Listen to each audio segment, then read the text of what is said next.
Well, hello. You look like a planter. My name is Frank Fleece, best indentured servant salesman in these parts. Looks like you could use some hired help. What's your name? My name is Lester Schmaltzgruben. I've got a small farm of 100 acres, and I need some cheap hired hands to harvest sugar cane. Mr. Schmaltzgruben, you've come to the right place. I can get you a fine assortment of men and women off the next ship from London. I'd say you should start small. About 10 field hands, an overseer, some household help, about 4, a cook and her assistant and 2 maids, and a coachman to handle your personal horses who can double as a plowman to handle the plow horses. Whoa, that sounds like I'm going to have to put out a lot of money up front before I get anything out of the crops from the farm. Oh no, white servants come cheap. For a group of 15 to 20, I can work a deal with the captain of the ship to get you a group of redemptioners that come without papers. They know that they're going to have to work long and hard right away, or the captain of the ship can sell them off into slavery after 2 weeks for a long amount of years. I don't understand. What are redemptioners? And what's the difference between them and regular ones? You see, redemptioners can't make any demands as they don't come with a fixed indenture for a fixed period of years. So we can get them for the full 7 years instead of the usual 4. The initial cost is cheap compared to the disadvantages, and if they give you a hard time or complain, you can just extend their indenture. You get it? Yeah, sounds great. But are they easy to work with? Of course. All you have to do is feed and clothe them for 4 to 7 years. And then when they're done, I'll get you a fresh new batch and they can go free. Now, the initial cost to purchase them is about 10 to 12 British pounds and about 5 to 8 pounds annually to feed them. And with a good sugarcane crop in 1 year, I'm sure you can handle that. Wow. Before we get started here, I want to check out using regular slaves. Hello, Hank Hustler, importer of slaves from Africa, the West Indies, Cuba, and Jamaica. Please, have a seat. Yes, I want to start small, as I've only got 100 acres for sugar cane, and, well, I've never owned slaves before. I totally understand, and you've come to the right place. I know how to make deals with these ships' captains when they have unclaimed slaves.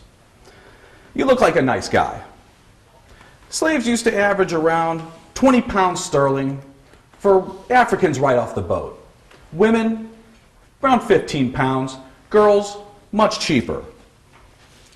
But let me tell you, prices are going up. But I can still get, for my best customers, 25, 30 pounds sterling for prime African hands. Sometimes the best ones are 25, 30 pounds sterling for newly imported Africans. Prime domestic hands are much more. Wow, I had no idea they were so expensive. I needed them for field hands to harvest sugar cane. I was considering buying white indentured servants because they're so cheap. That salesman over there, he told me he'd get me servants for 10 or 12 pounds each. Well, let me tell you something that he left out of his sales pitch. Those lily white servants aren't worth the 7 years you've got them. They drop like cats and dogs in the heat. Especially these English ones, they can't handle this hot climate. On top of that, these are criminals that have been pardoned. They're savvy. They can trick you and they will steal from you.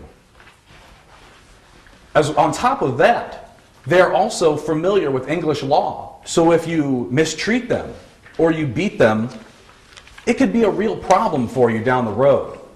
The docile and ignorant African doesn't pose that problem. I see. I didn't know about all of that. I think I want to check out his offerings, though, before I make up my mind. Please, suit yourself. Who are you? And what kind of work can you do? My name is Margaret Lurch. You can call me Maggie. I'm going to find myself a planter who I can wrap around my little finger. Isn't that a little too aggressive for a wench from the slums of London? No, I'm not. I just want to find a rich planter that I can manipulate. He's going to pay for those 7 weeks on that ship getting here. A tobacco or sugar cane farmer will do.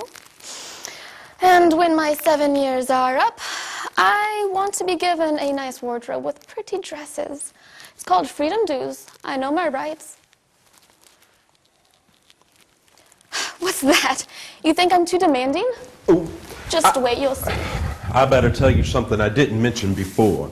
Now, if you don't like your servant or you find her difficult to deal with, you can sell her off to another planter, price to be agreed upon, of course, for the remaining years of her indenture. I heard that. Are you some kind of a used horse trader who thinks he can sell me off like an old horse? Listen, you, I can sell you off to a horse manure farmer if I wanted to. No, just wait a minute. I want to read this to you. This is a book from the Bible, written by Moses from God himself. It is Deuteronomy chapter 15, verses 12 to 15. And if thy brother, an Hebrew man or an Hebrew woman, be sold unto thee, and serve thee 6 years, then in the 7th year thou shalt let him go free from thee. And when thou sendest him out free from thee, thou shalt not let him go empty. Thou shalt furnish him liberally out of thy flock, and out of thy floor, and out of thy winepress. Of that wherewith the Lord thy God hath blessed thee, thou shalt give unto him. And thou shalt remember that thou was a bondman in the land of Egypt, and the Lord thy God redeemed thee. Therefore I command thee this thing today. So there. You see what I just told you? They're too savvy. And that one right there, she'll be quoting the Bible at you all day. Who are you? I'm Bonsie McGregor. I'm from Berwick upon Tweed. I fought in the Civil War against England. I'm a proud McGregor clansman, and I want to be treated according to the Magna Carta. That's baloney. We don't run things according to the Magna Carta. That was the year 1215. This is 1760. He is just a military prisoner sent off here to the colonies, probably Maine. Now hold on. I grew up at the Firth of Forth, and I am a proud McGregor clansman, descended from Gregor, son of King Alpin in the 8th century of Scotland. My family has always been loyal to the crown. Don't pull your Scottish ancestry on me. The Scottish Privy Council would be shipping this rabble off to the sawmills of Maine. And my freedom dues. I want a new bagpipe, and a McGregor tartan, and a case of scotch. I refer to Deuteronomy chapter 15, verse 14. I don't know about all of this. This sounds like this may be too tough to handle. Mr. Fleece, is there anything else I should know about these servants? Yes.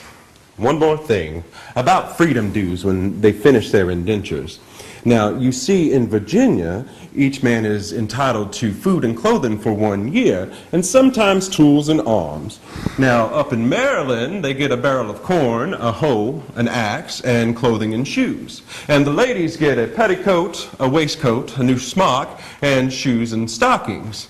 Oh, in North Carolina, they're also entitled to a new gun, but that can be instead of one of the new suits that's required.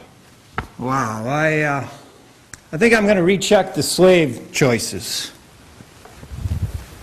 So you've returned. There must be some doubts about these white servants. Yes, I had no idea about this payoff after their indenture is up. Oh yes. That is the main advantage of slaves. They never go free until they die or you sell them off. Not just 4 to 7 years of namby-pamby service. But wouldn't servants have a greater interest in supporting the good of the country? You don't want that. You want cheap physical strength that can endure the hot sun. What you need is pure strength, the docility of an ignorant African slave. Okay, give me 50 slaves.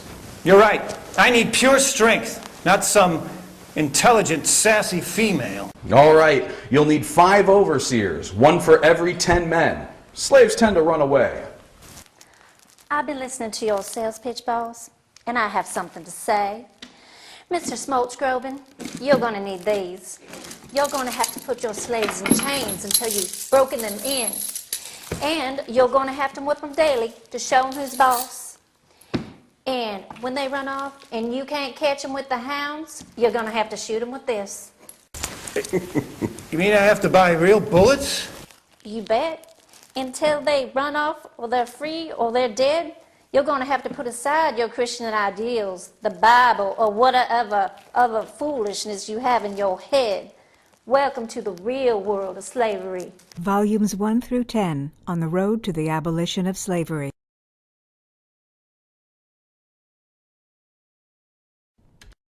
Volumes 1 and 2. Introduction on the road to the abolition of slavery.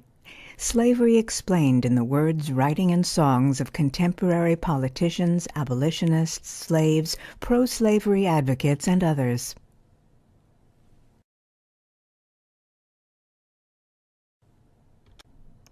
Volume 3. Politics on the road to the abolition of slavery. The institution of slavery and how it was written into the U.S. Constitution. Volume 4. Heroes and Heroines on the road to the abolition of slavery. Liberated from the shackles of slavery, countless slaves made extraordinary contributions to society. Volume 5. Obstacles on the road to the abolition of slavery.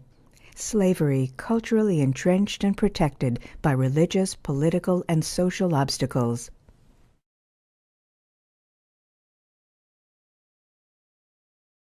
Volume 6. Martyrs on the road to the abolition of slavery. People black and white gave their lives in the fight for freedom from slavery.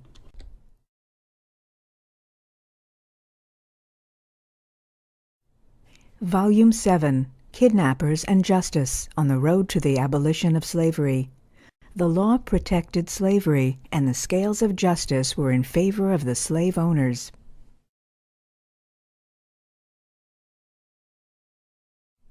Harriet Beecher Stowe, The Evil of Slavery.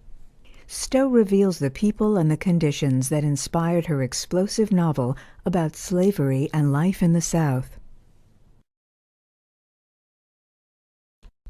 Volume 8. The Legacy of What Slavery Left Behind.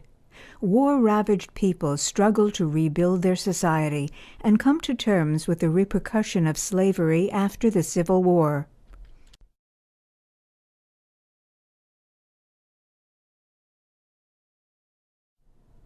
Volume 9. Those Dedicated Angels on the Road to the Abolition of Slavery.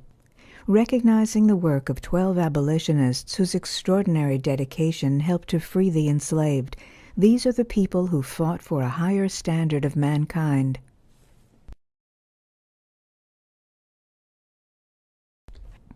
Volume 10, coming soon, summer 2013.